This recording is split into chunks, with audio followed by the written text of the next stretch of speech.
Hello friends, welcome to ಕನಮಡಿ IAS and KS YouTube channel. I hope ನೀವೆಲ್ಲರೂ ಕೂಡ ಚೆನ್ನಾಗಿ ಪ್ರಿಪೇರ್ ಮಾಡ್ತಿದ್ದೀರ ಅಂತ. ನೋಡಿ, ಇವತ್ತು ಮಂಗಳವಾರ August 5th.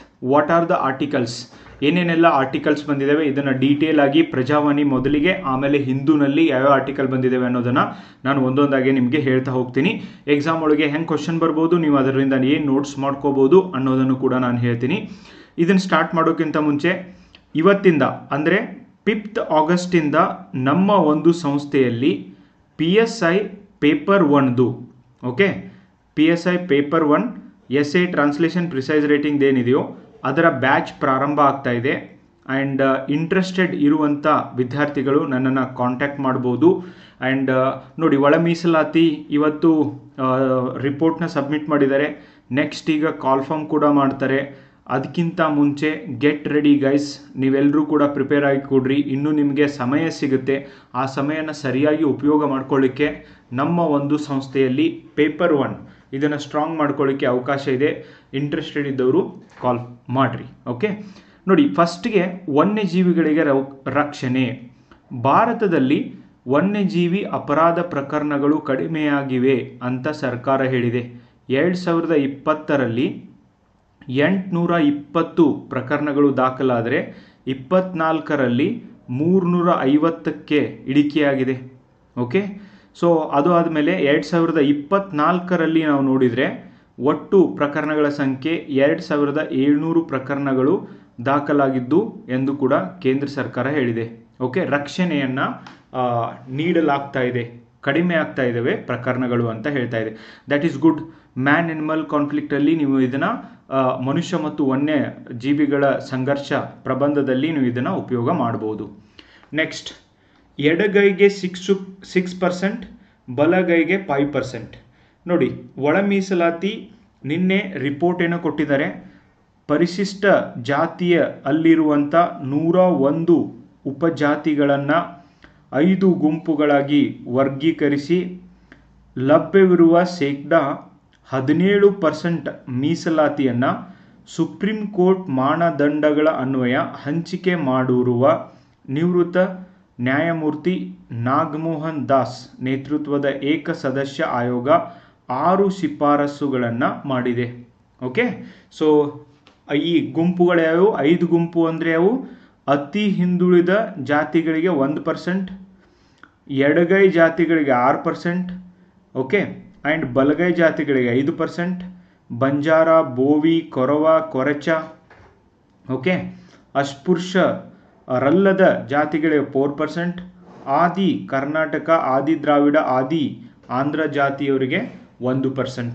ಹೀಗೆ ಇರುವಂಥ 17% ಮೀಸಲಾತಿಯನ್ನು ಡಿವೈಡ್ ಮಾಡಿ ಇವ್ರಿಗೆ ಇಷ್ಟಿಷ್ಟು ಪರ್ಸೆಂಟ್ ಕೊಡಬೇಕು. ಯಾಕಂದರೆ ಅವರು ಇಲ್ಲಿವರೆಗೆ ಶೈಕ್ಷಣಿಕವಾಗಿ ಆಮೇಲೆ ಉದ್ಯೋಗಾತ್ಮಕವಾಗಿ ಹಿಂದುಳಿದಿದ್ದಾರೆ ಅನ್ನೋ ಕಾರಣಕ್ಕೆ ಈ ಥರ ಮಾಡಬೇಕು ಅಂತ ಹೇಳಿದೆ ಗೈಸ್. ಅದು ಆದಮೇಲೆ ಆಯೋಗದ ಶಿಫಾರಸುಗಳೇನು? ಪಟ್ಟಿಯಲ್ಲಿ ಗುರುತಿಸಿಕೊಳ್ಳದ ಜಾತಿಗಳ ಕುಲಶಾಸ್ತ್ರದ ಅಧ್ಯಯನ ನಡೆಸಿ ಜಾತಿ ಪಟ್ಟಿಯಲ್ಲಿ ಸೇರಿಸಲು ಸರ್ಕಾರ ಕ್ರಮ ತೆಗೆದುಕೊಳ್ಬೇಕು. ಇನ್ನೂ ಈ ಪಟ್ಟಿ ಕೊಟ್ಟರೂ ಕೂಡ ಕೆಲವೊಂದಿಷ್ಟು ಜಾತಿಗಳು ಉಳಿದಿರಬಹುದು. ಆದಿ ದ್ರಾವಿಡ, ಆದಿ ಕರ್ನಾಟಕ, ಆದಿ ಆಂಧ್ರ ಎಂದು ನಮೂದಿಸುವವರಿಗೆ ಅದೇ ಹೆಸರಿನಲ್ಲಿ ಜಾತಿ ಪ್ರಮಾಣ ಪತ್ರವನ್ನು ನೀಡಬೇಕು. ಉದ್ಯೋಗದಲ್ಲಿ ರೋಸ್ಟರ್ವನ್ನು ಗುಂಪುಗಳ ಆಧಾರದಲ್ಲಿ ಗುರುತಿಸಬೇಕು. ಅದೇ ಆಧಾರದಲ್ಲಿ ಮೀಸಲಾತಿಯನ್ನು ನೀಡಬೇಕು ಅಂತ ಕೂಡ ಹೇಳಿದೆ. ಸೊ ಹೀಗೆ ಈ ಸಮಿತಿ ಒಂದು ಸಮೀಕ್ಷೆಯನ್ನು ಕೊಟ್ಟಿದೆ. Let's hope guys, those who are preparing for competitive exam, ಆದಷ್ಟು ಬೇಗ ನಿಮ್ಮ ಪೊಲೀಸ್ ಮತ್ತು PSI ಕಾಲ್ ಫಾರ್ಮ್ ಏನಿದ್ದಾವೆ ಅವಾಗಲಿ ಅಂತ ಇವನ್ ನಾನು ಕೂಡ ನಿಮಗೆ ವಿಶ್ ಮಾಡ್ತೀನಿ. ನೋಡಿ, 1 ಕೋಟಿಗೂ ಹೆಚ್ಚು ಜನ ಇದರೊಳಗೆ ಭಾಗಿಯಾಗಿದ್ದಾರೆ. ಟೋಟಲ್ 27 ಲಕ್ಷ ಕುಟುಂಬಗಳ ಸಮೀಕ್ಷೆ ನಡೆದಿದೆ. 1 ಕೋಟಿಗೂ ಹೆಚ್ಚು ಜನ ಅವರ ಆಧಾರದ ಮೇಲೆ, ಅವರು ನೀಡಿರುವಂಥ ಇನ್ಫಾರ್ಮೇಷನ್ ಆಧಾರದ ಮೇಲೆ ಒಳ ಮೀಸಲಾತಿಯನ್ನು ನೀಡಬೇಕು ಅಂತ ಇದು ಆಯೋಗ ಹೇಳಿದೆ. ಆಯೋಗದ ವರದಿ ನೀಡಿದೆ, ಅದರಲ್ಲಿ ಏನಿದೆ ಎಂದು ಇನ್ನೂ ನೋಡಿಲ್ಲ. ಸೊ 7ನೇ ತಾರೀಕು ಸಂಪುಟ ಸಭೆ ಏನು ನಡೆಯುತ್ತಂತೆ. ಸೊ ಅಲ್ಲಿ ಅದನ್ನು ನಿರ್ಧಾರವನ್ನು ತೆಗೆದುಕೊಳ್ತೀವಿ ಅಂತ ಕೂಡ ಇವರು ಹೇಳಿದ್ದಾರೆ. ಸರ್ಕಾರ ಹೇಳಿದೆ ಗೈಸ್. 5,000ಕ್ಕಿಂತ ಕಡಿಮೆ ಜನಸಂಖ್ಯೆ 70 ಜಾತಿ ಅವರು ಇದ್ದಾರೆ. ಅವರ ಟೋಟಲ್ ಜನಸಂಖ್ಯೆ 5,000ಕ್ಕಿಂತ ಕಡಿಮೆ ಇದ್ದವರು, ಅಲ್ಲಿಂದ 1,00,000ದವರೆಗೆ ಇದ್ದವರು, ಅದಕ್ಕಿಂತ ಜಾಸ್ತಿ ಇದ್ದವ್ರದ್ದು ಕೂಡ ಸಮೀಕ್ಷೆಯನ್ನು ಮಾಡಲಾಗಿದೆ. ಓಕೆ, ಸೊ ಟೋಟಲ್ ನೀವು ನನ್ನ ಒಂದು ಯೂಟ್ಯೂಬ್ ಚಾನಲಲ್ಲಿ ನಿಮಗೆ ಇನ್ನೂ ಒಂದು 2-3 ವಿಡಿಯೋ ಇದ್ರ ಬಗ್ಗೆ ಮಾಡ್ತೀನಿ, ಇನ್ನಷ್ಟು ಕ್ಲಾರಿಟಿಯನ್ನು ನಿಮಗೆ ಕೊಡಲಿಕ್ಕೆ. ಇಲ್ಲಿ ಈಗ ನ್ಯೂಸ್ ಒಳಗೆ ಏನು ಬಂದಿದೆ ಅದನ್ನು ಹೇಳಿದ್ದೀನಿ, ಇನ್ನು ಸಪ್ರೇಟಾಗಿ ನಾನೇನು ವಿಡಿಯೋ ಮಾಡ್ತೀನೋ ಅದು ನಿಮಗೆ ಇನ್ನಷ್ಟು ಕ್ಲಾರಿಟಿನ ಕೊಡುತ್ತೆ. ನೆಕ್ಸ್ಟ್ ನೋಡಿ, ಓವೆಲ್ನಲ್ಲಿ ಸಂಭವಿಸಿದ ಅಸಂಭವ. ನಿನ್ನೆ ಇಂಗ್ಲೆಂಡ್ ಮತ್ತು ಇಂಡಿಯಾದ ನಡುವಿನ ಟೆಸ್ಟ್ ಮ್ಯಾಚ್ ಏನಿತ್ತು, even while watching Harry Brook and Joe Root batting, ನನಗೂ ಅನಿಸಿರಲಿಲ್ಲ ಭಾರತ ಏನಾದರೂ ಈ ಟೆಸ್ಟ್ ಮ್ಯಾಚ್ನ ಗೆಲ್ಬೋದಾ ಅಂತ. But that is what guys, self belief can change anything and everything ಅನ್ನೋದಕ್ಕೆ ನಿನ್ನೆ ಮ್ಯಾಚ್ ಒಂದು ಸ್ಪಿರಿಟ್, ಒಂದು ಗೇಮ್ಗೆ ಉದಾಹರಣೆ. Test match cricket is greater than any other format of the cricket ಅಂತ ಹೇಳೋದ್ರಲ್ಲಿ ನಿನ್ನೆ ಮ್ಯಾಚ್ ಒಂದು ಉದಾಹರಣೆ ಕೂಡ ಆಗಿದೆ. ಓಕೆ, ನೆಕ್ಸ್ಟ್ ಸಾರಿಗೆ ಬಸ್ ಮುಷ್ಕರ ಅನಿಶ್ಚಿತ. ನೋಡಿ, ಸರ್ಕಾರ ಇಷ್ಟೆಲ್ಲ ಮಾತಾಡುವಂಥ ಸರ್ಕಾರ ಆ ಸಾರಿಗೆ ನೌಕರರಿಗೆ ಅವ್ರ ಸಮಸ್ಯೆಯನ್ನು ಬಗೆಹರಿಸ್ತಾ ಇಲ್ಲ. It is so unfortunate. Next, Rahul Gandhi ಅವರಿಗೆ ಸುಪ್ರೀಂ ಕೋರ್ಟ್ ತರಾಟೆ ಅಂತ ಏನು ಆರ್ಟಿಕಲ್ ಬಂದಿದೆ, ಇದ್ರ ಬಗ್ಗೆ ಸಪ್ರೇಟಾಗಿ ವಿಡಿಯೋ ಅಪ್ಲೋಡ್ ಮಾಡಿದ್ದೀನಿ, ನೀವು ನೋಡ್ರಿ. ಅವ್ರ ಮೇಲೆ ಡಿಫಮೇಷನ್ ಕೇಸ್ನ ಹಾಕಿದ್ದಾರೆ. ಓಕೆ, ನೋಡ್ರಿ ಗೈಸ್, 7ನೇ ತರಗತಿಯ ವಿದ್ಯಾರ್ಥಿ ಆತ್ಮಹತ್ಯೆ ಅಂತೆ. ಆ್ಯಂಡ್ ಅವ ಹಾಗೆ ಸತ್ತಿಲ್ಲ, ಇವನ್ ಅವನು ಲೆಟರ್ ಬರೆದಿಟ್ಟು ಸತ್ತಿದ್ದಾನೆ ಮರಣ ಪ್ರಮಾಣ ಪತ್ರದಲ್ಲಿ. ಅವ್ರ ತಾಯಿ ಆಸ್ಟ್ರೇಲಿಯಾ ಕೆಲಸಕ್ಕೆ ಹೋದಾಗ ಅವರು ಆ ಹುಡುಗ ಬೆಳಿಗ್ಗೆ ಎದ್ದು ಹೊರಗೆ ಬರದೇ ಇರುವಾಗ 14 ವರ್ಷದ ಹುಡುಗ ಅವನು ಹೇಳ್ತಾನೆ, 14 ವರ್ಷ ಬದುಕಿದ್ದು ಅದರಲ್ಲೇ ನಾನೇನಾದ್ರು ತಪ್ಪು ಮಾಡಿದರೆ ಕ್ಷಮಿಸಿ, ಭಾಳ ನಿಮಗೆ ಕೋಪ ಬರ್ಸಿದ್ದೀನಿ, ನಿಮಗೆ ಕೋಪ ಬರೆಸ್ಬೇಕು ಅಂತ ನಾನು ಮಾಡಿಲ್ಲ, ಆದರೆ ನಾನು ಮಾಡಿದ್ದಕ್ಕೆ ನಿಮಗೆ ಕೋಪ ಬಂದಿದೆ ಅಂತ ಏನೇನೋ ಬರೆದಿದ್ದಾನೆ ಈ ಹುಡುಗ. And it's so unfortunate. And youngsters, okay, ಅಂಥ ಒಂದು ಬಿಹೇವಿಯರ್ನ ನೋಡಿದರೆ ಅವ್ರಿಗೆ ಸಹಾಯ ಹಸ್ತವನ್ನು ನೀಡೋಕ್ಕಾದರೆ ನೀಡಲೇಬೇಕು ಅಂತ ನನಗನ್ಸುತ್ತೆ. ಆ್ಯಂಡ್ ಮೇಲ್ಛಾವಣಿ ಅಷ್ಟೇ ಅಲ್ಲ, ನೆಲದ ಮೇಲೂ ಕೂಡ ಸೌರಶಕ್ತಿ. ಇಲ್ಲಿವರೆಗೂ ಏನು ಹೇಳ್ತಾ ಇದ್ರು, ಮನೆ ಮೇಲೆ ಸೌರ ಫಲಕಗಳನ್ನು ಹಾಕಿಸಿ ಸೌರಶಕ್ತಿಯನ್ನು ಉತ್ಪಾದನೆ ಮಾಡಬೇಕು ಅಂತ ಹೇಳ್ತಿದ್ರಲ್ಲೋ, ಇನ್ನು ಮುಂದೆ ನಿಮ್ದೇನಾದರೂ ಖಾಲಿ ಸೈಟ್ ಅಂದರೆ ಅಲ್ಲೂ ಸೌರ ಫಲಕವನ್ನು ಹಾಕಬೇಕು ಅಂತ ಬೆಂಗಳೂರಿನಲ್ಲಿ ಈ ಒಂದು ನಿರ್ಧಾರವನ್ನು ತೆಗೆದುಕೊಳ್ಳಲಾಗಿದೆ. ಅಷ್ಟೇ ಯಾಕೆ, ಕಾರ್ ಪಾರ್ಕಿಂಗ್ ವಿಂಡೋ ಹತ್ರ ಎಲ್ಲೆಲ್ಲಿ ಬಿಸಿಲು ಬೀಳುತ್ತೆ ಅಲ್ಲೆಲ್ಲ ಈ ಒಂದು ಸೌರ ಫಲಕಗಳನ್ನ ಅಳವಡಿಕೆ ಮಾಡ್ಬೋದು. ಆ್ಯಂಡ್ ಅಷ್ಟೇ ಅಲ್ಲ, ನಿಮಗೆ ಬೇಕಾದಷ್ಟು ನೀವು ಪ್ರೊಡಕ್ಷನ್ ಮಾಡ್ಬೋದು.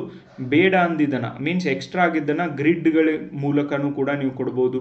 ಓಕೆ, ನೆಟ್ ಮೀಟರಿಂಗ್ ಹಾಕುವುದರ ಮೂಲಕ ಈ ಗ್ರಿಡ್ ವ್ಯವಸ್ಥೆಯನ್ನು ಮಾಡಿರುತ್ತದೆ, ಅಲ್ಲಿ ಕೂಡ ಸೋಲಾರ್ ವ್ಯವಸ್ಥೆ, ಸೋಲಾರ್ ಪವರ್ನ ಪ್ರೊಡಕ್ಷನ್ ಮಾಡಲಾಗುತ್ತೆ. ಒಟ್ಟಿನಲ್ಲಿ ಈಕೋ ಫ್ರೆಂಡ್ಲಿ ಸೌರಶಕ್ತಿಯ ಉತ್ಪಾದನೆಯನ್ನು ಹೆಚ್ಚಿಗೆ ಮಾಡುವಂಥ ಉದ್ದೇಶ ಇವನ್ ರಾಜ್ಯ ಸರ್ಕಾರಕ್ಕೂ ಕೂಡ ಇದೆ. ಆ್ಯಂಡ್ ಅಫ್ಕೋರ್ಸ್ ಸೈಬರ್ ಅಪರಾಧಗಳು ದೇಶದೊಳಗೆ ಅತಿ ಹೆಚ್ಚು ನಮ್ಮ ರಾಜ್ಯದೊಳಗೆ ಆಗ್ತಿರೋದನ್ನು ನಾವು ಕಾಣ್ತೀವಿ. ಓಕೆ, ನೆಕ್ಸ್ಟ್ ನೋಡಿ, ಹಲವು ಪೋಷಕಾಂಶಗಳನ್ನು ಹೊಂದಿರುವ ವಾಲ್ನಟ್ಗಳು ಮೂಳೆಯ ಆರೋಗ್ಯವನ್ನು ಕಾಪಾಡಬಲ್ಲವು. ಇವ್ರು ನೋಡಿರ್ಬೇಕಲ್ಲ ನೀವು, ಮೂಳೆಯ ಆರೋಗ್ಯವನ್ನು ಕಾಪಾಡ್ತವಂತೆ, ತಿಂದರೆ ಒಳ್ಳೆಯದಂತೆ. ನೋಡಿ, ಅರಳು ಮರಳನ್ನು ಮರೆಯಬೇಡಿ. ಅಂದರೆ ನಿಮಗೇನಾದರೂ ದೀರ್ಘಕಾಲದೊಳಗೆ ಮರೆವಾಗ್ತಾ ಇದ್ದರೆ that can be also disease. Okay, ಇದು ದೀರ್ಘಕಾಲದಿಂದ ನಿಧಾನವಾಗಿ ಬೆಳೆದು ವ್ಯಕ್ತಿಯ ಮಾನಸಿಕ ಶಕ್ತಿಯನ್ನೇ ನಾಶ ಮಾಡುವಂಥ ಒಂದು ಗಂಭೀರವಾದ ಸ್ವರೂಪದ ಕಾಯಿಲೆಯಾಗಿದೆ. ಆ್ಯಂಡ್ ನೀವೇನಾದ್ರು ಸಿಕ್ಕಾಪಟ್ಟಿ ಮರಿತಿದ್ರೆ, yes, there is a need of treatment. ಆ ಟ್ರೀಟ್ಮೆಂಟಿಂದ ಅದು ಕ್ಯೂರೇಬಲ್ಲು ಕೂಡ ಇದೆ. ಅದರೊಳಗೂ ವಯಸ್ಸಾದವ್ರ ಹತ್ರ ಅಂತೂ ಇದು ಬಹಳನೇ ಇರುತ್ತೆ. ಸ್ವಲ್ಪ ವಯಸ್ಸಾದಮೇಲೆ ಅರಳು ಮರಳು ಆಗೋದು ಸಾಮಾನ್ಯ, ಆದರೆ ಹೆಚ್ಚಿಗೆ ಆಗ್ತಿದ್ರೆ you have to consult doctor ಅಂತ ಇವ್ರು ಹೇಳ್ತಾರೆ. ನೆಕ್ಸ್ಟ್, ತಲೆನೋವಿಗೆ 10 ತಲೆಗಳು. ಎಸ್, ಚಿಕಿತ್ಸಾ ಮಾರ್ಗಗಳ್ಯಾವು, ತಲೆನೋವಿಗೆ ಕಾರಣಗಳ್ಯಾವು ಎಲ್ಲ ಕೂಡ ಕೊಟ್ಟಿದ್ದಾರೆ ಇಲ್ಲಿ. ಅದಕ್ಕೆ ಪಾಸಿಬಲ್ ಸೊಲ್ಯೂಷನ್ ಕೂಡ ಕೊಟ್ಟಿದ್ದಾರೆ. ನಿಮ್ಮಲ್ಲೊಳಗೆ ಯಾರಾದರೂ ಹೆಚ್ಚಿಗೆ ತಲೆನೋವು ಬರ್ತಿದ್ರೆ you can watch that guys. ನೀವು ಆ ಒಂದು ಆರ್ಟಿಕಲ್ನ ಓದ್ಬೋದು. ನೋಡಿ, ಆಕ್ಸಿಡೆಂಟ್, ರಸ್ತೆ ಅಪಘಾತಗಳ ಸಂಖ್ಯೆ ಕಡಿಮೆ ಆಗ್ತಿದ್ದಾವೆ. ಆನ್ ಆ್ಯನ್ ಎವ್ರೇಜ್ ಬೆಂಗಳೂರದೊಳಗಷ್ಟೇ 2300 ಹೊಸ ವೆಹಿಕಲ್ಸ್ಗಳು ರೋಡಿಗೆ ಇಳಿತಿದ್ದಾವೆ. ಆದರೆ ಈ ಒಂದು ಏನು ಈ ಅಪಘಾತ ಪ್ರಕರಣಗಳು ಕಡಿಮೆ ಆಗ್ತಿದ್ದಾವೆ ಅಂತ ಹೇಳ್ತಿದ್ದಾರೆ ಗೈಸ್. ಎಸ್, KPSC ನೇಮಕಾತಿ ಪ್ರಕ್ರಿಯೆ ಮುಂದುವರಿಕೆಗೆ ಸಮ್ಮತಿ.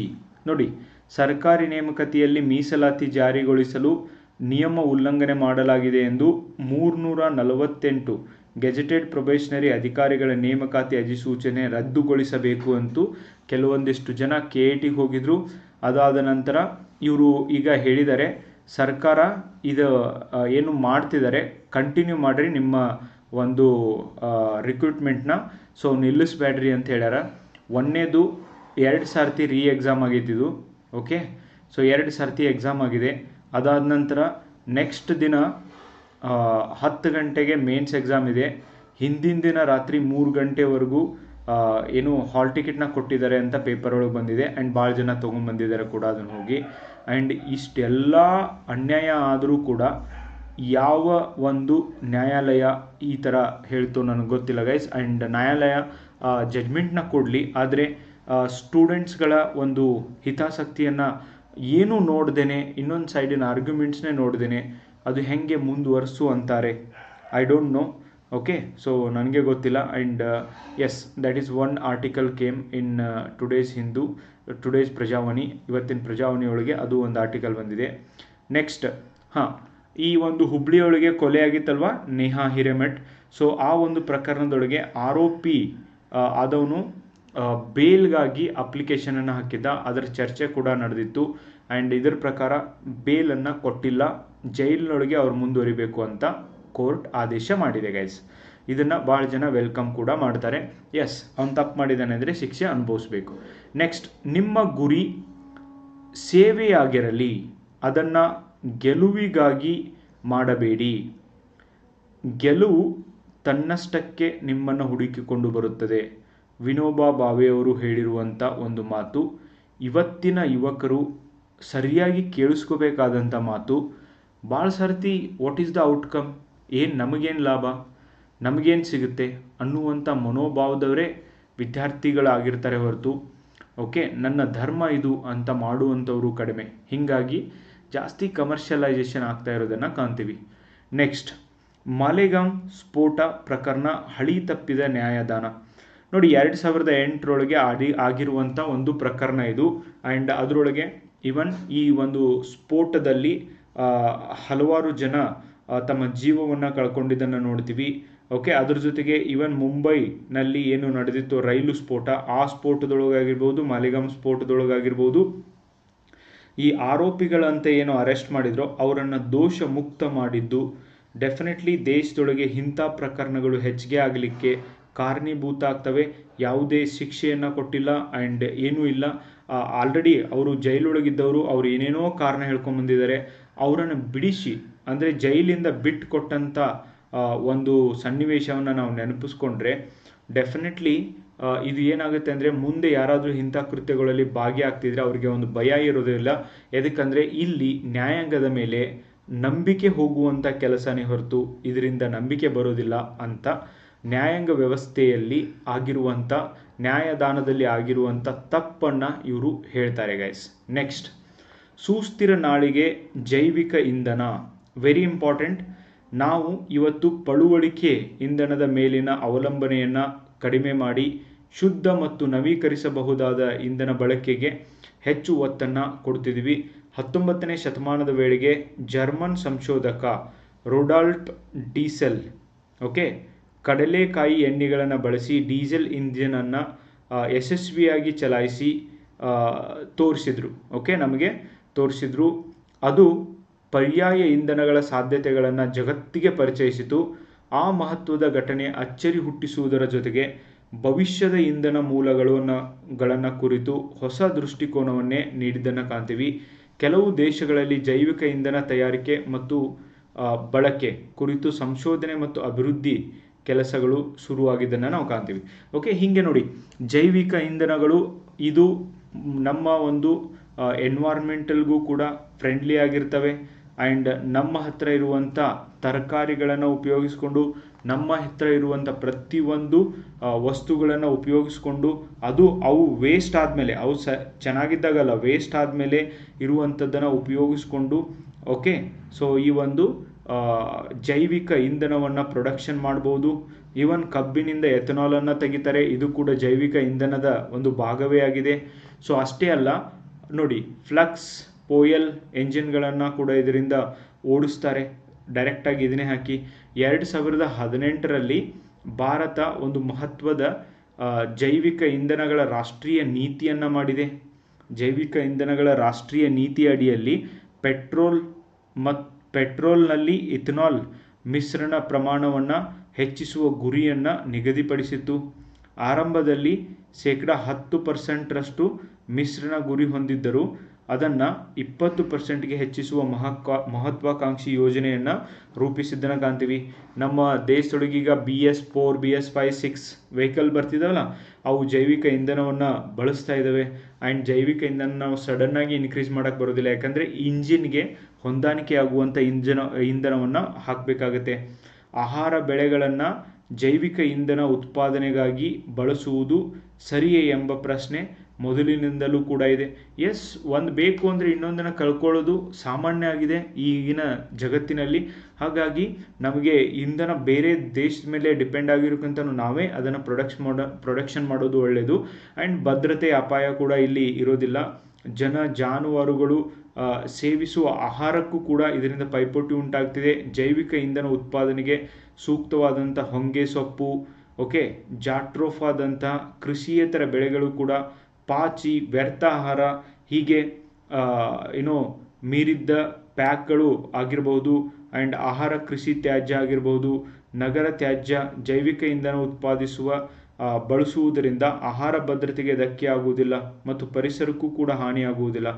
ಭಾರತವು ಈ ನಿಟ್ಟಿನಲ್ಲಿ ಸುಧಾರಿತ ನೀತಿಗಳನ್ನು ಅಳವಡಿಸಿಕೊಂಡು ಮುನ್ನಡೆಯುತ್ತಿರುವುದು. 2070 ವೇಳೆಗೆ ಶೂನ್ಯ ಇಂಗಾಲ ಉತ್ಪಾದನೆ ಮಾಡುವುದು ನಮ್ಮ ಉದ್ದೇಶ ಆಗಿದೆ. 2070 ವೇಳೆಗೆ ಜೀರೋ ಕಾರ್ಬನ್ ಎಮಿಷನ್. ಅದಕ್ಕಾಗಿ ಜೈವಿಕ ಇಂಧನದ ಒಂದು ಪ್ರೊಡಕ್ಷನ್ಗೆ ಮಹತ್ವವನ್ನು ಕೊಡಬೇಕು. ತಮಿಳುನಾಡು ಕೃಷಿ ವಿಶ್ವವಿದ್ಯಾಲಯದಲ್ಲಿ ಆಗಿರ್ಬೋದು, ದೇಶದ ವಿಶ್ವವಿದ್ಯಾಲಯಗಳು ಇದರ ಬಗ್ಗೆ ತಲೆ ಕೆಡಿಸ್ಕೋಬೇಕು.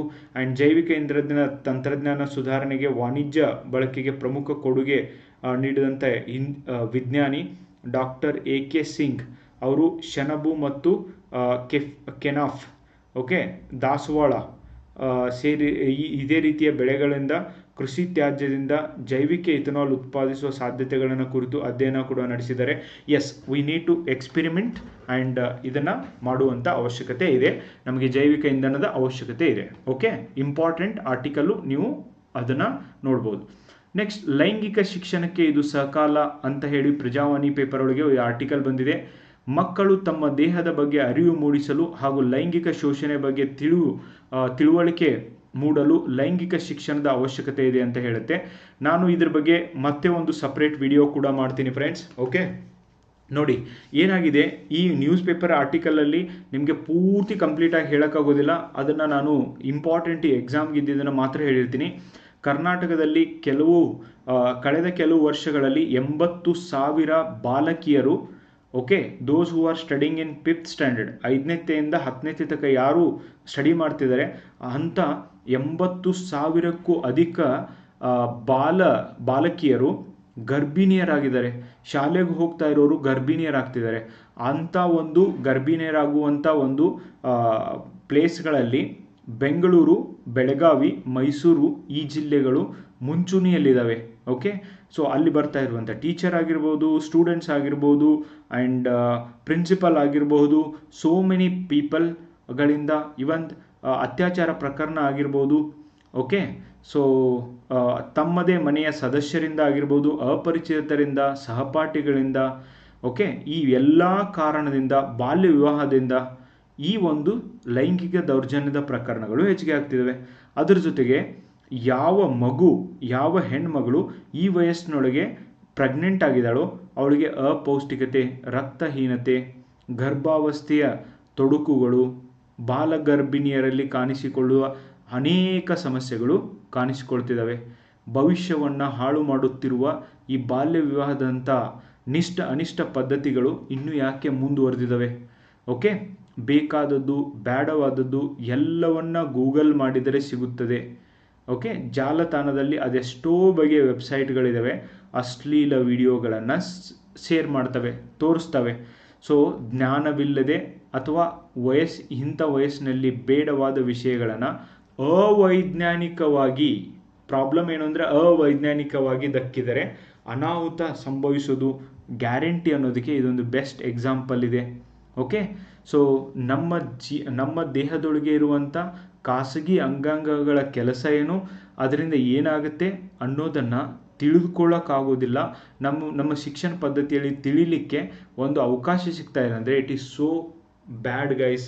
ನೋಡಿ, ಯಾರು ಶಿಕ್ಷಕರಿದ್ದಾರೆ ಯಾವುದೇ ರೀತಿಯಾದಂಥ ಒಂದು ಕನ್ಫ್ಯೂಷನ್ ಇಲ್ಲದೆ, ಯಾವುದೇ ರೀತಿಯಾದಂಥ ಅಸಹ್ಯ ಪಡ್ಕೊಳ್ಳದೆ ಆರಾಮಾಗಿ ಮಕ್ಕಳಿಗೆ ಏನಿದೆ ಅದನ್ನು ಹೇಳಲಿಕ್ಕೆ ಏನು ಪ್ರಾಬ್ಲಮ್?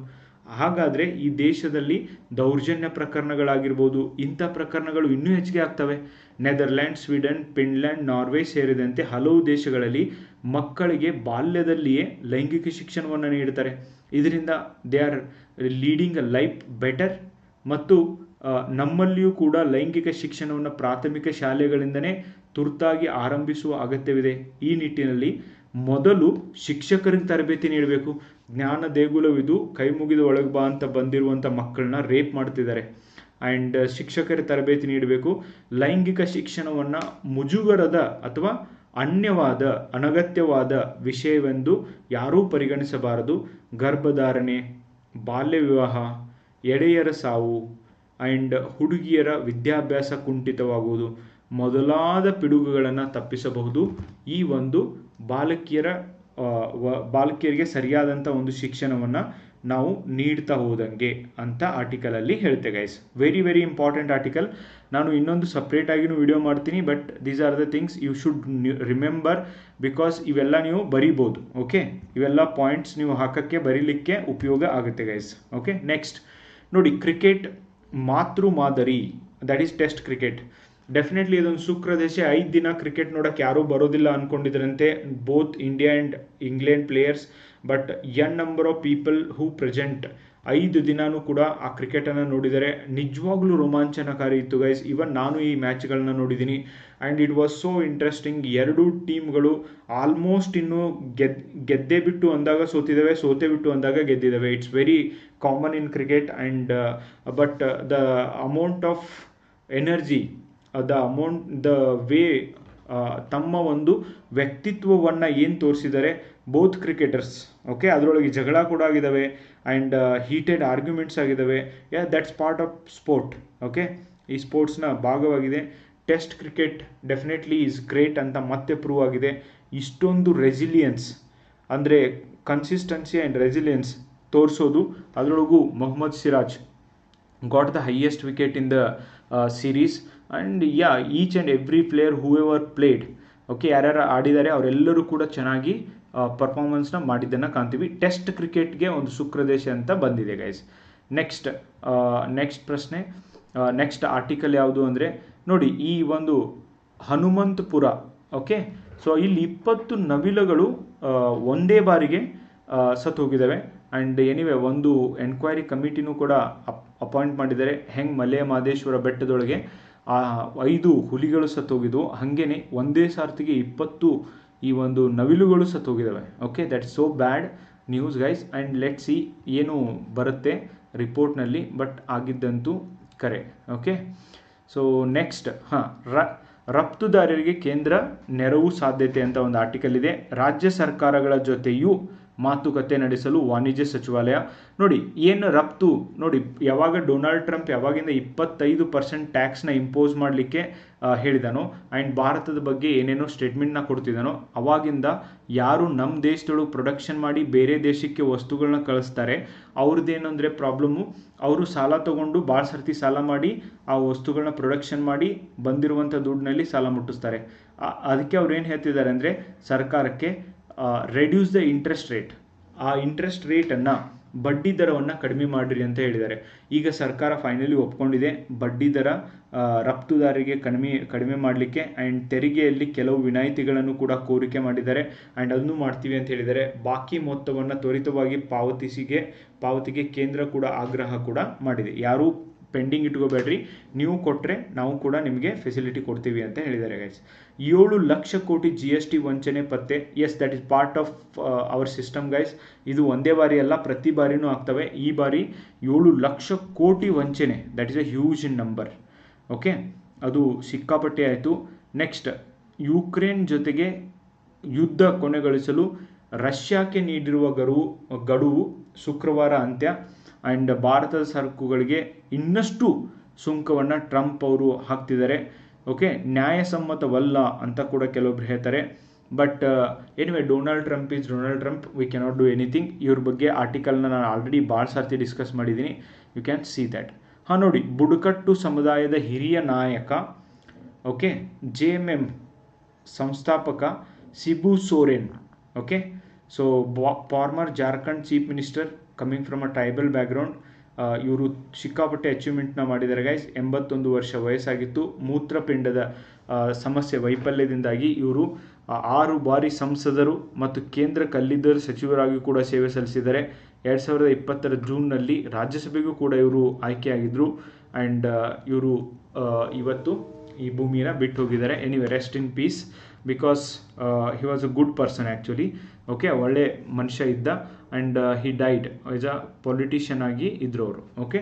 ಇಷ್ಟು ಆರ್ಟಿಕಲ್ ಇವತ್ತಿನ ಪ್ರಜಾವಾಣಿ ಪೇಪರ್ ಒಳಗೆ ಬಂದಿದ್ದಾವೆ ಗೈಸ್. ನೆಕ್ಸ್ಟ್, ಇವತ್ತಿನ ಹಿಂದೂ ಪೇಪರ್ ಒಳಗೆ ಯಾವ್ಯಾವ ಆರ್ಟಿಕಲ್ ಬಂದಿದ್ದಾವೆ which are useful for your exam. Overlap ಆಗಿದ್ದನ್ನು ಹೇಳೋದಿಲ್ಲ, ಬಟ್ ಯಾವ್ಯಾವ ಬಂದಿದ್ದಾವೆ ಅಂತ ಹೇಳ್ತೀನಿ. Centre hits back after Trump threatens more tariff on India. ನೋಡಿ, ಇವತ್ತು ಭಾರತ ಏನು ರಷ್ಯಾದಿಂದ ತೈಲವನ್ನು ತರಿಸ್ಕೊತದ, ಅದ್ರ ಮೇಲೆ ಅಮೆರಿಕ ಕಣ್ಣಿಟ್ಟಿದೆ. ಆ್ಯಂಡ್ ಅಗೇನ್ ಆ್ಯಂಡ್ ಅಗೇನ್ ಭಾರತಕ್ಕೆ ಥ್ರೆಟ್ ಮಾಡ್ತಾ ಇದೆ, ರಷ್ಯಾದಿಂದ ಆಯಿಲ್ನ ತರಿಸ್ಬೇಡ್ರಿ. ಆಮೇಲೆ ಇವನ್ ಡೊನಾಲ್ಡ್ ಟ್ರಂಪ್ ಇಲ್ಲಿ ತನಕ ಹೇಳೋಣ, ರಷ್ಯಾದಿಂದ ಆಯಿಲ್ ತಗೊಳ್ಳೋದ್ರ ಮೂಲಕ ಭಾರತ ಯುಕ್ರೇನ್ ಮೇಲೆ ಯುದ್ಧ ಮಾಡಂಥೇಳಿ ರಷ್ಯಾಕ್ಕೆ ದುಡ್ಡು ಕೊಟ್ಟಂಗಂತನೂ ಕೂಡ ಹೇಳಿದ್ದಾನೆ. ಆದ್ದರಿಂದನೇ ನಾನು 25% ಟ್ಯಾಕ್ಸ್ ಹಾಕ್ತೀನಿ ಅಂತಲೂ ಹೇಳಿದ್ದಾನೆ. ನಮ್ಮ ದೇಶದೊಳಗೆ ಎಕ್ಸ್ಪೋರ್ಟ್ಸರ್ಸ್ಗೆ ಇಂಪ್ಯಾಕ್ಟ್ ಆಗುತ್ತೆ. ಅಷ್ಟೇ ಅಲ್ಲ, ಇಂಟ್ರೆಸ್ಟ್ ರೇಟ್ ಮೇಲೆ ಇಂಪ್ಯಾಕ್ಟ್ ಆಗುತ್ತೆ. ನಮ್ಮ ದೇಶದ GDP ಅಭಿವೃದ್ಧಿಯಲ್ಲಿ ವ್ಯತ್ಯಾಸ ಆಗುತ್ತೆ. ಅಫ್ಕೋರ್ಸ್ ಇವ್ರ ಮೇಲೆ ಅಷ್ಟಾಗಿ ಡಿಪೆಂಡ್ ಇದ್ದೀವಿ ಅಂದರೆ ಡೆವಲಪ್ಡ್ ಕಂಟ್ರೀಸ್. ಆ್ಯಂಡ್ ಮೊದಲಿನಿಂದನೂ ಕೂಡ we borrow so many things from America, okay. So more than America we borrow from Russia actually. But ಈಗ ಅಮೆರಿಕಾದಿಂದನೂ ಕೂಡ ಬಾರೋ ಮಾಡ್ತಿದ್ವಿ. ಬಟ್ ಡೊನಾಲ್ಡ್ ಟ್ರಂಪ್ ಹೇಳ್ತಿದ್ದಾನೆ, stop oil import from Russia, then only we are ready to provide you. ನಾವು ನಿಮಗೆ ಅವಾಗ ಮಾತ್ರ help ಮಾಡೋಕ್ಕೆ ರೆಡಿ ಇದ್ದೀವಿ ಅಂತ ಕೂಡ ಹೇಳಿದ್ದಾರೆ. And yes, one more thing, vote theft, Congress postpone the protest following Shibu Soren death. Shibu Soren death ಆಗಿದ್ದರಿಂದ ಈ ಒಂದು ವೋಟ್ ಕಳ್ಳತನದ ಬಗ್ಗೆ ಏನು ಒಂದು ಇನ್ಫಾರ್ಮೇಷನ್ನ ಬ್ಲಾಸ್ಟ್ ಮಾಡೋರಿದ್ರು ರಾಹುಲ್ ಗಾಂಧಿ ಅವರು, ಆಮೇಲೆ ಮಾಡ್ತೀನಿ ಅಂತ ಕೂಡ ಹೇಳಿದ್ದಾರೆ. Because of his death they are getting back guys, okay. ಅದು ಒಂದು ಆರ್ಟಿಕಲ್ ಬಂದಿದೆ. ಆ್ಯಂಡ್ ಎಸ್ ನೋಡಿ, Nagamohan Das panel submits report on supreme court internal quota, okay. ಇದನ್ನಂತೂ ನಾನು ಹೇಳಿದ್ದೀನಿ, ಶೆಡ್ಯೂಲ್ಡ್ ಕ್ಯಾಸ್ಟ್ ಇಂಟರ್ನಲ್ ಕೋಟಾ, ಇದ್ರ ಬಗ್ಗೆ ಡೀಟೇಲ್ ಆಗಿ ಕನ್ನಡ ಪೇಪರ್ ಒಳಗೆ ಹೇಳಿದ್ದೀನಿ. Nagamohan Das committee appointed for to look after this. ಇದ್ರ ಸಂಬಂಧ ಅಪಾಯಿಂಟ್ ಮಾಡಿದ್ದು. ಜರ್ನಿ ಆಫ್ ಕೋಟಾ, ಸೊ ಹೆಂಗೆ ಬಂದಿದೆ ಅನ್ನೋದನ್ನು ಕೂಡ ಇಲ್ಲಿ ಹೇಳಿದ್ದಾರೆ. ಚಾಲೆಂಜಸ್ ಆಫ್ ಸರ್ವೆ, ಈ ಒಂದು ಸರ್ವೆ ಏನು ಮಾಡಿದ್ದಾರೆ ಇದಕ್ಕೆ ಕೆಲವೊಂದಿಷ್ಟು ಚಾಲೆಂಜಸ್ಗಳನ್ನು ಕೂಡ ಮಾಡಿರೋದನ್ನು ನಾವು ನೋಡ್ತೀವಿ guys. Let's see what will they happen, okay. Kaleshwaram project, ನಿಮಗೆ ಕ್ವಶನ್ ಇದೆ, ಕಾಲೇಶ್ವರಂ ಪ್ರಾಜೆಕ್ಟ್ ಯಾವ ನದಿಗೆ ಅಡ್ಡಲಾಗಿ ಇರುವಂಥ ಒಂದು dam, okay. So it is Kaleshwaram lift irrigation project ಆಗಿದೆ. ಸೊ ಯಾವ ನದಿಯ ನೀರಿಗಾಗಿ ಇದನ್ನು ಮಾಡಿದ್ದು ಅಂತ ನೀವು ನನಗೆ ಹೇಳಬೇಕು. Kaleshwaram lift bank territory. Next ನೋಡಿ, ಇಲ್ಲೊಂದು ಆರ್ಟಿಕಲ್ ಇದೆ, ಕ್ರೈಸಿಸ್ ಆಫ್ ಟ್ರಸ್ಟ್. ಏನು ಹೇಳ್ತಾ ಇದೆ ಆರ್ಟಿಕಲ್ ನೋಡಿ. ರೀಸೆಂಟ್ಲಿ ರಾಹುಲ್ ಗಾಂಧಿ ಅವರು ಹೇಳಿದ್ದಾರೆ, ಎಲೆಕ್ಷನ್ ಕಮಿಷನ್ ಆಫ್ ಇಂಡಿಯಾ ಗೋಲ್ಮಾಲ್ ಮಾಡ್ತಾ ಇದ್ದಾರೆ, ಸರಿಯಾಗಿ ಎಲೆಕ್ಷನ್ ಕಂಡಕ್ಟ್ ಮಾಡ್ತಾ ಇಲ್ಲ. ಆ್ಯಂಡ್ ತಮಗೆ ಬೇಕಾದವ್ರನ್ನ ಎಲೆಕ್ಷನ್ ಕಮಿಷನರ್ ಆಗಿ ಕೇಂದ್ರ ಸರ್ಕಾರ ಅಪಾಯಿಂಟ್ ಮಾಡ್ತಾ ಇದೆ. ಇವೆಲ್ಲ ಎಲಿಗೇಷನ್ನ ಎಲೆಕ್ಷನ್ ಕಮಿಷನ್ ಆಫ್ ಇಂಡಿಯಾ ಮೇಲೆ ರಾಹುಲ್ ಗಾಂಧಿ ಅವರು ಮಾಡಿದ್ದು. ಇಲ್ಲಿ ಪ್ರಶ್ನೆ ಏನು ಅಂದರೆ, ಎವಿಡೆನ್ಸ್ ಏನಿದ್ದಾವೆ? ಯಾವಾಗ ನರೇಂದ್ರ ಮೋದಿಜಿಯವರು ಗುಜರಾತ್ನ ಚೀಫ್ ಮಿನಿಸ್ಟರ್ ಇದ್ದರು, ಅವರು ಕೂಡ ಎಲೆಕ್ಷನ್ ಕಮಿಷನ್ ಮೇಲೆ ಸೇಮ್ ಎಲಿಗೇಷನ್ ಮಾಡಿದ್ದಾರೆ. ಇವತ್ತು ಅವರು ಅಧಿಕಾರಕ್ಕೆ ಬಂದ ಮೇಲೂ ಕೂಡ ಸೇಮ್ ಎಲಿಗೇಷನ್ನೇ ಇವತ್ತು ಕೂಡ ಎಲೆಕ್ಷನ್ ಕಮಿಷನ್ ಮೇಲೆ ಇದ್ದಾವೆ, ಓಕೆ. ಏನು ಎಲಿಗೇಷನು, ಏನು ಮಿಸ್ಟ್ರಸ್ಟು ನೋಡಿ. Rahul Gandhi again and again ಹೇಳ್ತಿದ್ದಾರೆ, ಈ ಥರ ಎಲೆಕ್ಷನ್ನಲ್ಲಿ EVMಸ್ಗಳನ್ನ ಮಿಸ್ಯೂಸ್ ಆಗ್ತಿದೆ ಅಂತ. ಬಟ್ ಎವಿಡೆನ್ಸ್ ಎಲ್ಲಿದ್ದಾವೆ? That is what question guys. Democracy ಒಳಗೈತ್ಲ, ಒಬ್ಬ ವಿನ್ನರ್ ಆಗೋದು, ಒಬ್ಬ ಸೋಲೋದು ಸಾಮಾನ್ಯ. ಆದರೆ ಸೋತವನಿಗೂ ಕೂಡ ಅನಿಸ್ಬೇಕು, ಎಸ್ ಎಲೆಕ್ಷನ್ ಮಾತ್ರ ಫ್ರೀ ಆ್ಯಂಡ್ ಫೇರ್ ಇದ್ದು ಅದಕ್ಕೆ ನಾನು ಸೋತಿದ್ದೀನಿ ಅಂತ. That is what real democracy ಅಂತ ಹೇಳುತ್ತೆ ಆರ್ಟಿಕಲ್ ಒಳಗೆ. ಈ ಒಂದು ಆರ್ಟಿಕಲ್ನಲ್ಲಿ ಈ ಮಾತು ಬರುತ್ತೆ. That is only thing I felt that is good. Okay, that is something attractive.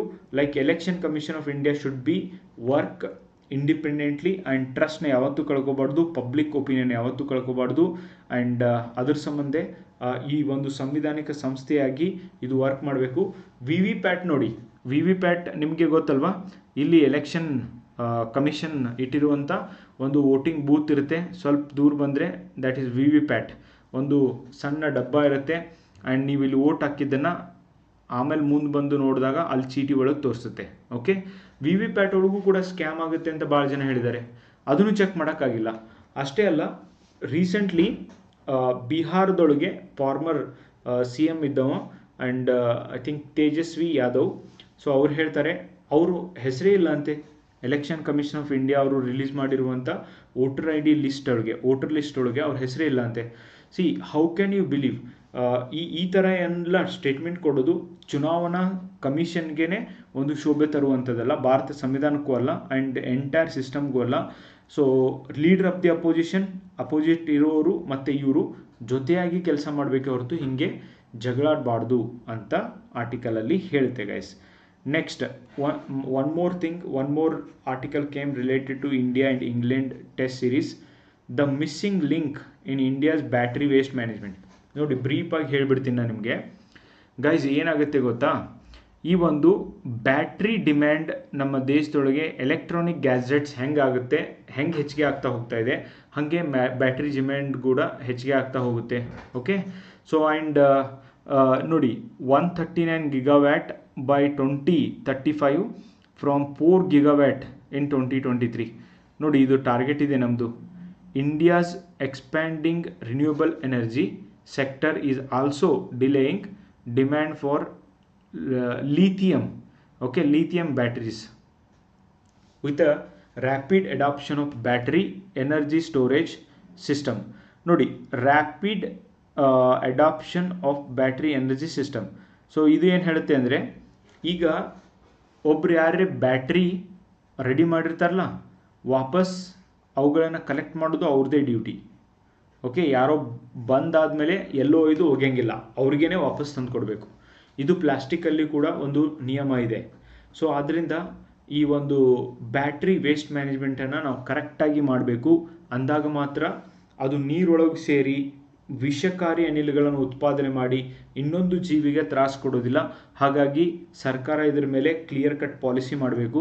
But in our country many people use battery, but definitely they are missing the link. The first problem is that floor price. Okay, ಬಹಳಷ್ಟು ಕಡಿಮೆ price ಇರೋದು ಕೂಡ ಸಮಸ್ಯೆ ಆಗ್ತಾ ಇದೆ. The resistance to compliance. Okay, ಕಂಪ್ಲಯನ್ಸ್ಗೆ ಹೊಸದಕ್ಕೆ ಹೊಂದಾಣಿಕೆ ಆಗೋದಿಲ್ಲ. And integrate information cycle. Okay, so ನೋಡಿ, ಇನ್ಫಾರ್ಮೇಷನ್ ಇರಬೇಕು, ಎಲ್ಲಿಂದ ಬಂತು ಬ್ಯಾಟ್ರಿ, ಯಾವ ಒಂದು ಕಂಪನಿ ಮಾಡಿದೆ ಆ್ಯಂಡ್ ಏನೇನೆಲ್ಲ ಉಪಯೋಗ ಮಾಡಿದ್ದಾರೆ. ನೀವೆಲ್ಲ ಚಿಕ್ಕವರಿದ್ದಾಗ ನೋಡಬೇಕು, ಅದು ಬೇರೆ ಬ್ಯಾಟ್ರಿನೇ ಬರ್ತಿತ್ತು, ನೀವೇನ್ರಿ ಅದನ್ನು ಒಡೆದ್ರೆ ಅದರೊಳಗೆ ಏನೇನೋ ಲೇಯರ್ ವೈಸ್ ವಸ್ತುಗಳು ಸಿಗ್ತಿದ್ವು. ಆದರೆ ಇವತ್ತು ಟೆಕ್ನಾಲಜಿಕಲ್ ಎಕ್ಸ್ಪರ್ಟೀಸಿಂದ ಎಲ್ಲ ಗೊತ್ತಾಗ್ತಾ ಇದೆ. ಸೊ ಗೊತ್ತೂ ಆಗಬೇಕು, ಇದಕ್ಕೊಂದು ಸಪ್ರೇಟ್ ಪಾಲಿಸಿನೂ ಮಾಡಬೇಕು. As a first step it is essential that India ensures adoption of fair extended procedures, responsibility of floor pricing. Okay, ಈ ಬ್ಯಾಟ್ರಿ ತಯಾರಿಕೆಯಲ್ಲಿ ಕೇರ್ಫುಲ್ ಆಗಿರಬೇಕು. 2070 ನಮ್ಮ ಒಂದು ಟಾರ್ಗೆಟನ್ನು ರೀಚ್ ಆಗಲಿಕ್ಕೆ ಅಂತ ಆರ್ಟಿಕಲಲ್ಲಿ ಹೇಳ್ತದೆ ಗೈಸ್. ಓಕೆ, ಅದು ಆದಮೇಲೆ ಇಲ್ಲೊಂದು ಇಂಪಾರ್ಟೆಂಟ್ ಆರ್ಟಿಕಲ್ ಬಂದಿದೆ. You can make a note of this. ಇದನ್ನು ನೀವು ನೋಟ್ ಡೌನ್ ಮಾಡ್ಕೊರಿ. Women's inclusion in arm forces up priority says Rajnath. ನೋಡಿ, ಜಾಸ್ತಿ ವುಮನನ್ನು ಆರ್ಮ್ ಫೋರ್ಸಸ್ ಒಳಗೆ ರಿಕ್ರೂಟ್ ಮಾಡ್ಕೊಳ್ತಾ ಇದ್ದೀವಿ. Official highlights expanding opportunities for women across all three services. As per data, women make up to 13.4% of IAF, okay, Indian Air Force, and Army 6% ಆಗಿರೋದನ್ನು ನಾವು ಕಾಣ್ತೀವಿ. And it's very very important, ಮಹಿಳಾ ಅಭ್ಯರ್ಥಿಗಳಿಗೆ ಈ ಅವಕಾಶ ಸಿಗುತ್ತಾ ಇರೋದು. Okay, as per the data from ministry of defence, woman from 13.4, the Indian Air Force workforce, the highest among three services, okay, make 6.85% of army's work force, 6% of navy's. See how many people are working. Women empowerment essay ಒಳಗೆ ಈ ಒಂದು ಡೇಟಾನ ನೀವು ಹಾಕ್ಬೋದು and ಇದನ್ನು example ಆಗಿ ಕೂಡ ಕೊಡ್ಬೋದು guys. That is very very important. Pollution control board have power to impose restitutionary damage. Supreme court side that. Yes, supreme court ಯಾವತ್ತೂ ಇದ್ರ ಬಗ್ಗೆ ಹೇಳ್ತಾನೆ ಇರುತ್ತೆ. SC ಸ್ಟೇಸ್ defamation case against Rahul Gandhi, ಅದನ್ನು ಸ್ಟಾಪ್ ಮಾಡಿದ್ದಾರೆ ಅಂತ ಕೂಡ ಹೇಳ್ತಿದೆ. And anyway it's good. Okay, ಒಂದು ಪಾರ್ಟಿ ಇನ್ನೊಂದು ಪಾರ್ಟಿ ಬ್ಲೇಮ್ ಮಾಡೋದು ದಟ್ಸ್ ವಾಸ್ ಕಾಮನ್, ಬಟ್ ಹಿಂಗಾಗಿದೆ. Okay, next supreme court hear ಬಾಂಗ್ಲಾಸ್ ಬಿ. ಎನಿವೆ ಬಾಂಗ್ಲಾದೇಶದು ನಮಗೇನು ಅವಶ್ಯಕತೆ ಇಲ್ಲ. Next largest Asian tortoise. Okay, tortoise back in Nagaland community reserves. ಏನು ಹಿಂಗಂದರೆ ನೋಡಿ, ಟರ್ಟಾಯ್ಸ್ ಇವುಗಳನ್ನು ಕನ್ಸರ್ವೇಷನ್ಗಾಗಿ ಬೇರೆ ಕಡೆ ಕರ್ಕೊಂಡು ಹೋಗಿದ್ದು ವಾಪಸ್ ಇಲ್ಲಿ ತಂದು ಬಿಡ್ತಿದ್ದಾರೆ ಅಷ್ಟೇ. ನಿಮಗೆ ಇಕಾಲಜಿ ಒಳಗೆ ಇನ್ ಸೀತು ಎಕ್ಸ್ ಸೀತು ಅಂತ ಹೇಳ್ಬಿಟ್ಟು ಎರಡು ಟರ್ಮಿನಾಲಜಿ ಬರ್ತವೆ. ಇನ್ ಸೀತು ಅಂದರೆ ಅದು ಹುಟ್ಟದಲ್ಲೇ ಅದನ್ನು ಬೆಳೆಸೋದು, ಎಕ್ಸ್ ಸೀತು ಅಂದರೆ ಬೇರೆ ಕಡೆಯಿಂದ ಒಂದು ವಸ್ತುವನ್ನು ತಂದು ಇನ್ನೊಂದು ಕಡೆ ಬೆಳೆಸೋದು. Okay, so these things are happening and ನಾವು reintegrating with earlier whatever community ಇತ್ತು ಅಲ್ಲಿ ಕರ್ಕೊಂಡು ಹೋಗ್ತಿದ್ದಾರೆ. Pariksha Pe Charcha set Guinness record. Okay, Pariksha Pe Charcha like ವಿದ್ಯಾರ್ಥಿಗಳಿಗೆ ಪ್ರೈಮ್ ಮಿನಿಸ್ಟರ್ ಮೋದಿ ಆ ಪ್ರೋಗ್ರಾಮ್ ಅಂಡರು ಗೈಡ್ ಮಾಡೋದು. ಇಂಡಿಪೆಂಡೆನ್ಸ್ ಡೇ ಇನಿಷಿಯೇಟಿವ್, ಆ ಒಂದು ಸಂದರ್ಭದೊಳಗೆ ಈ ಒಂದು ಆಪರೇಷನ್ ಸಿಂಧೂರ್ನ ತೋರಿಸ್ಬೇಕು ಅಂತ ಸರ್ಕಾರ ಮಾಡಿದೆ ಅಂತೆ. Anyway government is always planning such things. Okay, popular measures, yes they can do it. ನೋಡಿ, be very cautious with nuclear rhetoric says Russia in reply to Trump remarks. Yes, nuclear ಎನರ್ಜಿಯಿಂದ ನಾವು careful ಆಗಿರಲೇಬೇಕು. That's very dangerous. ಈ ಜಗತ್ತಿಗೆ ಯಾವುದಾದ್ರೂ modern days ಒಳಗೆ threat ಅಂತ ಇದ್ದರೆ that nuclear effort. Okay, nuclear energy. ನೋಡಿ, ಇಲ್ಲೆಲ್ಲ ಸ್ಪೋರ್ಟ್ಸ್ ಬಗ್ಗೆ ಬಂದಿದೆ, but not so important. And already ನಾನು ಟೆಸ್ಟ್ ಕ್ರಿಕೆಟ್ ಬಗ್ಗೆ ಹೇಳಿದ್ದೀನಿ. ಆ್ಯಂಡ್ ಟೆಸ್ಟ್ ಆಡೋ ನೇಷನ್ಗಳು ಕಮ್ಮಿ ಆಗಿದ್ದಾವೆ. And many people are living the cricket. Particularly T20 cricket ಜಗತ್ತಿನಾದ್ಯಂತ ಆಡ್ತಾರೆ, ಆದರೆ ಟೆಸ್ಟ್ ಕ್ರಿಕೆಟ್ನ ಆಡುವವರ ಸಂಖ್ಯೆ ಇವತ್ತು ಕಡಿಮೆ ಆಗಿದೆ ಗೈಸ್. ಇವಿಷ್ಟು ಹಿಂದೂನಲ್ಲಿ ಬಂದಂಥ ಆರ್ಟಿಕಲ್ಲು ಇವತ್ತು. ಆ್ಯಂಡ್ ನೆಕ್ಸ್ಟ್, ಯಾರ್ಯಾರೆಲ್ಲ ಎಸ್ಸೆ ಬುಕ್ನ ತೊಗೋಬೇಕು ಅಂತೀರಿ, you can take essay book. 50 ಪ್ರಬಂಧಗಳ ಒಂದು ಪುಸ್ತಕ ಇದೆ.